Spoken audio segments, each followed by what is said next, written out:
Então, bora aqui criar a blueprint do personagem, beleza? Bom, aqui dentro da pasta Sprites, Character, tá ficando meio bagunçado aqui, né? Misturou animação com as blueprints, né? Eu vou criar aqui uma nova pasta chamada Animations. E aí vou pegar as animações, Attack, Idle, Jump e Run. Eu vou arrastar elas para dentro de Animation. Eu quero mover, não quero gerar uma cópia, tá? Então, Move Here, beleza. Tá mais organizado agora. Dentro de Blueprints, botão direito, Blueprint Class. E aqui eu vou buscar uma blueprint chamada PaperZD, tá? Ela vai estar disponível se você tiver ali instalado aquele plugin, o PaperZD, né? E ela é uma blueprint própria para o uso dele, beleza? Então eu vou selecionar aqui, ó, clicar em Select, vou chamar de BP Player.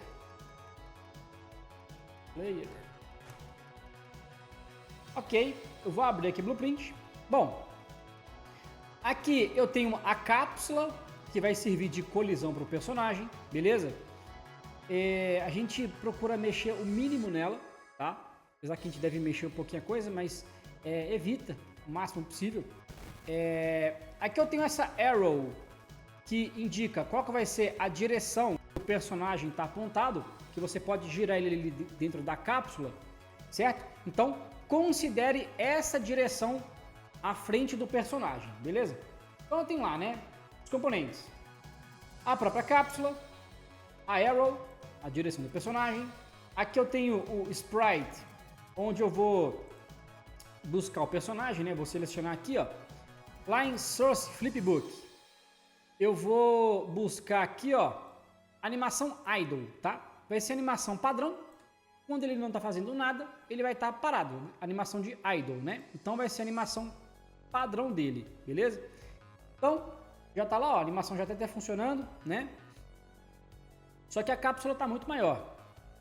Ao invés de reduzir o tamanho da cápsula, eu vou aumentar o tamanho do personagem, tá? Então, aqui em Scale, deixa o cadeadozinho fechado, porque aí você alterar a escala em um dos eixos, já vai aplicar nos três ao mesmo tempo. Vai poupar o seu tempo, né? Então aqui, por exemplo, eu vou colocar 4. Vamos ver se ficou muito grande. Vamos reduzir aqui para 3.5. Acho que tá bom. Aqui embaixo, ó, eu vou ajustar o personagem para que o pé dele coincida, né, com a base da cápsula.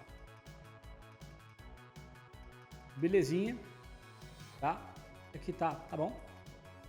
E aqui a direção dele, ele tá apontado para a mesma direção da arrow. Aqui tá correto, beleza?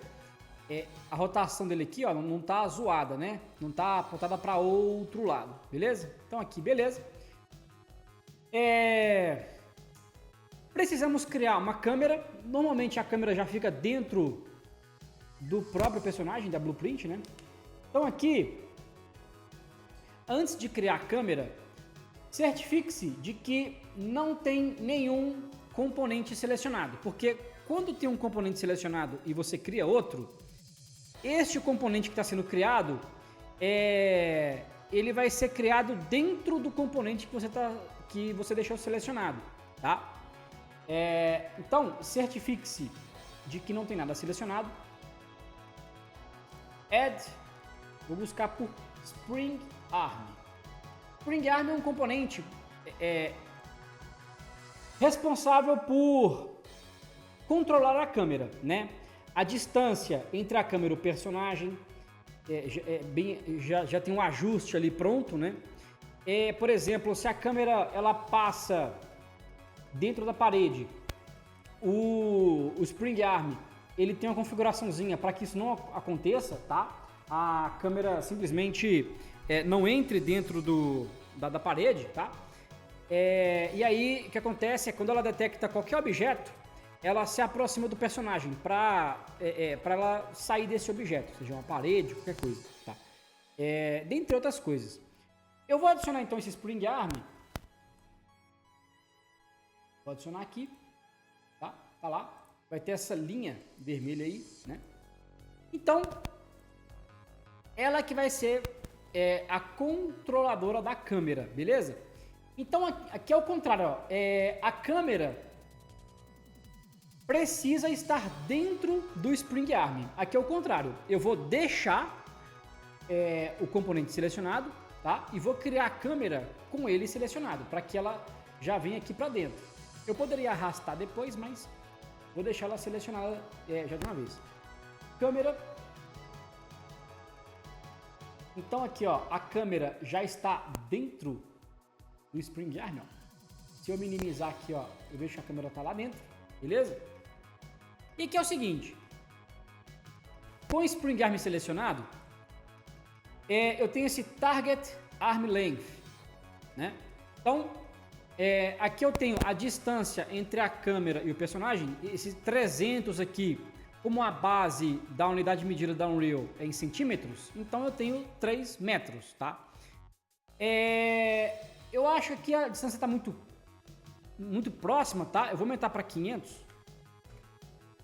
Se tiver muito próximo ainda, na hora que a gente importar ele para a fase, tiver muito próximo, a gente distancia um pouco mais, tá? Então aqui só ajustar esse número, que é a distância da câmera. Bom, só que aqui a posição dela tá errada, porque olha a visão que ela vai ter, ó. Ela tá vendo o personagem de trás, só que o personagem, como é 2D, então ele não vai ver nada, é um papel. A câmera, ela precisa estar nessa posição, né? Ver o personagem dessa posição aqui, ó. Tá? Então, eu vou selecionar o Spring Arm e aqui em rotação, ó, no eixo Z, eu vou rotacionar a câmera menos 90 graus. Beleza. Então aqui, agora sim, ela tá vendo o personagem na posição correta, né? O personagem ali de frente, né? Bom, então aqui eu rotacionei a câmera. A posição, a distância dela, só quando a gente colocar o personagem na fase, vai ter uma visão melhor. O Spring Arm tem uma série de configurações, tá? A gente não vai mexer em nada aqui, eu só mexi só na distância e na rotação, tá? Aqui dentro do personagem, basicamente é só isso por agora. Vou compilar aqui em cima, salvar, posso fechar o personagem. E aí, no próximo vídeo na sequência, nós vamos criar o Game Mode, que ele serve para você definir as regras do jogo, né? Por exemplo, qual personagem vai ser utilizado ali naquela fase? Podem ter vários personagens, mas qual vai ser jogável naquela fase, né?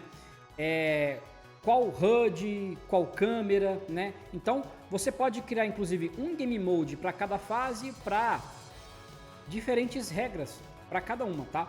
Eu acredito que a gente deve usar só um Game Mode geral para o jogo inteiro. Se precisar, a gente cria mais, tá? Então, para esse vídeo não ficar muito longo, eu vou deixar para a sequência a gente falar desse Game Mode, setar o personagem lá dentro e já criar o nosso level para então implementar a fase, etc. Fechou? Galera, então é isso. Valeu, falou!